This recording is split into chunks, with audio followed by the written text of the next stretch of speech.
boleh melakukan uji laboratorium di luar yang sudah bekerja sama dengan BPOM atau sudah disetujui oleh BPOM secara eksternalnya. Karena nggak semua bisa diuji di BPOM, tapi sudah diverifikasi oleh si BPOM-nya sendiri. Jadi sebenarnya laboratorium terverifikasi BPOM itu seperti apa gitu kan. Nah, ini harusnya penting ya. Makanya Doktif nanya bagaimana tuh bisa verifikasi antara lab eksternal tersebut dengan BPOM itu bisa bekerja sama dan menyetujui. Orangnya tuh nggak muna. Di depan Doktif ngomongnya A, di belakangnya Doktif juga A. Emang ada yang kayak gitu ya? Yang kemarin kan gitu. Kamu saksinya. Iya bener. Yang di pagi-pagi ambiar itu. Iya. Iya kan? Bener. Kok aneh ngomongnya di depan Doktif A, di belakangnya Doktif ngomongnya lain. Beda lagi. Ada tuh. Pada tahu nggak yang Doktif maksud siapa? Coba komen. Yang ngomongin soal rating. Coba Gitu. komen. Itu ya. Tuh iya bener itu. Aneh guys. Ini saksinya loh. Dia saksi hidup tuh. Omongannya beda-beda. Beda. Aneh. Kenapa sih sekarang lagi musim orang amnesia sama halusinasi? Lagi pada musim deh sekarang ini. Gitu halusinasi dan amnesia. Musim. Tiba-tiba jadi lupa ingatan. Tiba-tiba jadi beda omongan. Gitu. Ya. Iya bingung deh, Doktif ini bingung. Yang Doktif omongin itu kan nggak berubah-berubah. Kalian lihat deh, kan konsisten. Makanya dia bilang, oh kok tetap sama yang diomongin. Ya karena Doktif itu konsisten, nggak ada kebohongan, nggak ada tipu-tipu, gitu. Kalau yang orang sudah bohong, dia pasti beda-beda. Hari ini ngomongnya A, besok B, besok C, besok D. Karena dia lupa apa yang dia omongin, gitu. Kalau Doktif, apa yang Doktif omongin A sampai akhir pun akan tetap sama. Karena Doktif omongin itu fakta, gitu. Ada yang ngomongin gini, bilangnya di pagi-pagi ambiar ngomongnya terakreditasi. Emang bener, SIG itu adalah lab yang sudah terakreditasi. Nanti Doktif bikin deh VT-nya. Tapi pada saat di Badan POM yang Doktif omongkan, SIG itu belum terverifikasi. Jadi beda ya Mbak DP. Ya. Tolong ya Mbak DP ya, dibedakan ya. Di pagi-pagi ambiar Doktif ngomong, lab SIG sudah terakreditasi. Betul ya, jadi jangan diplesetkan menjadi terverifikasi. Ya, pada saat di Badan POM, Doktif bilang belum terverifikasi. Maksudnya apa? Yang terverifikasi yang di negara, diakuin oleh terverifikasi oleh negara, itu hanya Badan POM dan Lab 4 Polri, Mabes Polri. Itu Mabes tuh punya yang namanya Lab 4, Laboratorium Forensik. Itu yang diakui oleh negara. Sama Badan POM. Sedangkan lab dari swasta itu banyak. Atau misalnya Lab Kesda. Tuh, itu dari pemerintah juga, Lab Kesda, tapi belum terverifikasi. Lab TUF North belum terverifikasi. SGS belum terverifikasi, tapi sudah terakreditasi ya. Jadi paham ya di sini ya. Udahlah, untuk Mbak DP kalau nggak ngerti jangan berkomentar. Misal nih, Doktif nggak ngerti dunia perdangdutan, ya kan? Terus Doktif tiba-tiba ngoceh soal dangdut. Itu suara dangdutnya nyanyinya false. Apa kan bukan false, false. Tuh kan jadi salah kan? Kan memang Doktif bukan bidangnya di situ. Nyanyi dangdut false gitu. Nadanya false. Kan Doktif bukan bidangnya untuk komentarin perdangdutan. Jadi jangan diajak debat sama Mbak DP ya. Mbak DP nggak ngerti, lebih baik keep silent, diem aja. Doktif, rating acara program TV show dan hubungannya dengan public figure, mari kita bahas. Ternyata kedatangan Doktif pada sebuah acara program TV show berbuntut ramai menjadi perbincangan di sosial media. Menjadi ramai diperbincangkan karena Mami DP sebagai salah satu host dari acara program TV tersebut angkat bicara dan membahas tentang rating yang tidak sebagus yang diharapkan. Sebagian orang memberikan pendapat tentang rating tersebut, padahal rating adalah salah satu komponen penting sebagai bahan evaluasi. Kita tahu bersama bahwa program acara TV show itu merupakan salah satu bisnis dalam dunia media juga. Dan sebagaimana bisnis yang lain, harus ada evaluasi. Evaluasi tersebut tentu saja mencakup semua tim kreatif, host, dan juga bintang tamunya. Dan memang betul, tanggung jawab dari rating itu lebih berat kepada kru kreatif karena mereka yang memilih bintang tamu untuk didatangkan di acara tersebut. Dan Pagi-Pagi Ambyar merupakan program TV yang memang mengangkat bintang-bintang tamu yang viral di berbagai sosial media. Dan kedatangan Doktif memang benar-benar menjadi salah satu yang paling ditunggu-tunggu masyarakat untuk bisa hadir di program acara TV show tersebut. Karena sebagaimana kita tahu, Doktif begitu viral di dunia maya dan di berbagai platform sosial media. Dan tentu saja ekspektasi orang-orang terhadap rating adalah kalau bisa viral di TikTok, tentu saja bisa viral juga di televisi. Namun sayangnya ketika selesai acara, rating dari acara tersebut tidak sesuai yang diharapkan.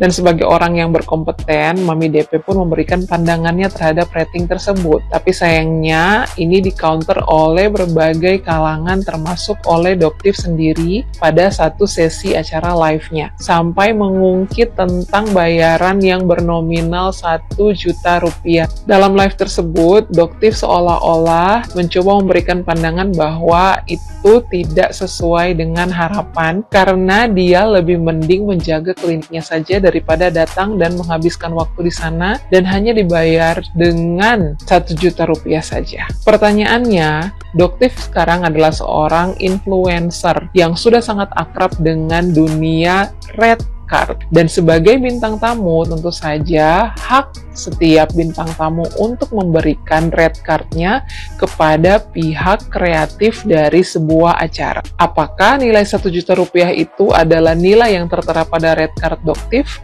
atau hanya inisiatif dari kru kreatif sebagai bentuk transportasi saja? Jika memang Doktif tidak menyerahkan red card-nya dan ternyata mengungkit tentang nominal 1 juta rupiah, itu terlihat seolah-olah memframing kru kreatif dan tim daripada acara TV show tersebut membayar Doktif dengan serendah 1 juta rupiah saja. Tapi memang jika kita perhatikan bersama, baik Doktif maupun pendukung yang ada di belakang Doktif itu tidak bisa menoleransi orang-orang yang berseberangan atau memiliki point of view yang berbeda dengan mereka, terkhusus public figure. Karena bisa kita lihat respon mereka dari public figure yang memang tidak memiliki point of view yang sama dengan mereka, seperti Uya Kuya, Karen Delano, Bunda Maya, dan juga Mami DP. Seolah-olah semua public figure harus memiliki point of view yang sama dengan Doktif. Dan jika memiliki pandangan yang berbeda, maka akan mendapat review dari Doktif maupun pendukungnya, baik produknya maupun pribadinya. Dan tindakan ini terlihat seperti ingin membungkam publik. Bagaimana pendapat kalian? Silakan komen di bawah. Halo, aku Apotheka Sakri. Mari kita bahas terkait dengan dua hal tersebut, yaitu terkait dengan akreditasi dan verifikasi. Nanti akan saya ditambahkan juga beberapa istilah. Sebenarnya kalau kalian dari pencarian pun menggunakan Google atau menggunakan AI sekalipun, sebenarnya bisa kalian mendapati apa bedanya terakreditasi dan apa bedanya verifikasi. Sati izin mengambil 4 video tersebut dari akun-akun tertentu, tapi mungkin nanti ada yang Sandi lupa tag, mohon maaf ya sebelumnya.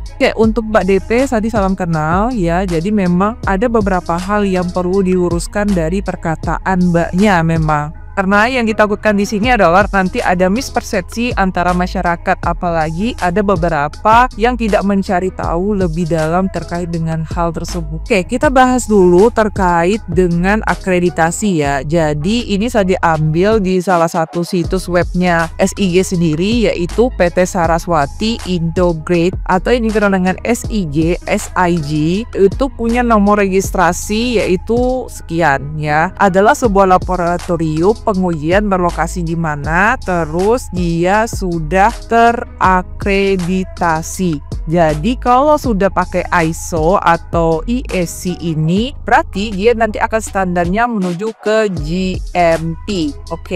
Dan di sini ada beberapa pemeriksaan yang bisa dilakukan oleh SIG. Di kesimpulannya adalah SIG itu sudah terakreditasi. Itu standarnya internasional ataupun standarnya adalah nasional sendiri. Saya ambil juga di salah satu bagian orang yang mengujikan hal ini ya guys. Jadi tuh bisa lihat ya kan, berarti dia memang sudah terakreditasi.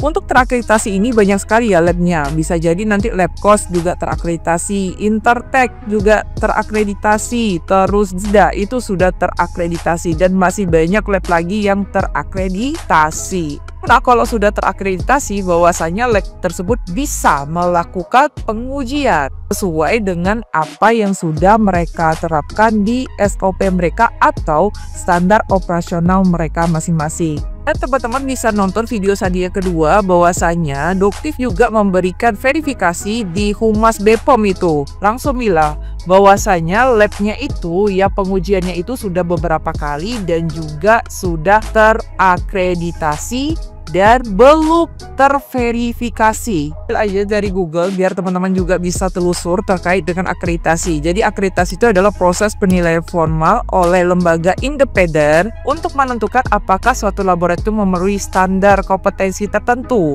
dan tujuannya untuk memastikan bahwa hasil pengujian atau kalibrasi dikeluarkan oleh laboratorium tersebut dapat dinikmati. Secara garis besarnya bahwasanya yang dikeluarkan oleh misalnya SIG, SGS, atau misalnya Intertek dan yang lain-lainnya itu yang sudah terakreditasi sudah dapat dipercaya dan boleh dipublish ke masyarakat. Sementara itu dijelaskan terkait dengan verifikasi, yaitu konfirmasi bahwa suatu item prosedur telah memenuhi persyaratan yang ditentukan. Dalam konteks laboratorium, verifikasi dapat merujuk pada proses pengecekan apakah metode pengujian atau peralatan yang digunakan sudah sesuai dan menghasilkan hasil yang akurat. Mana di sini adalah Doktif juga menjelaskan di video kedua dan video keempat bahwasanya itu belum terverifikasi.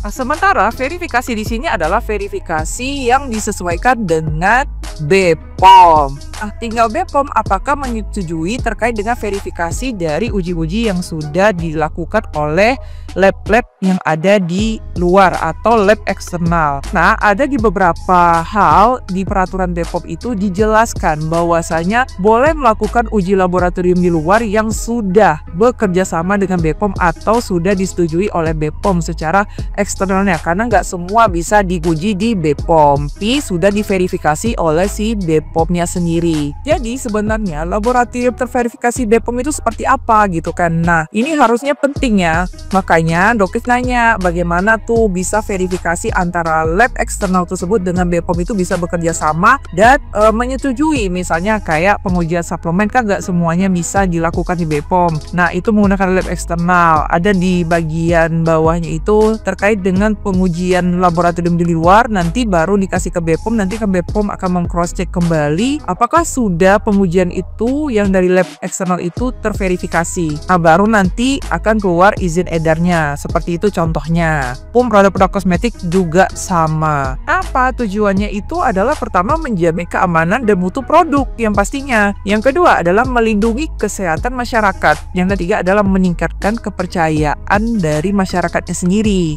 Hanya laboratorium tersebut haruslah terverifikasi oleh BPOM. Oke ya, segitu aja terkait dengan terakreditasi dan verifikasi. Kalau ada pertanyaan lagi boleh ditambah di kolom komentar atau ada tambah lagi di kolom komentar. Terima kasih. Salam Muteka Sandri.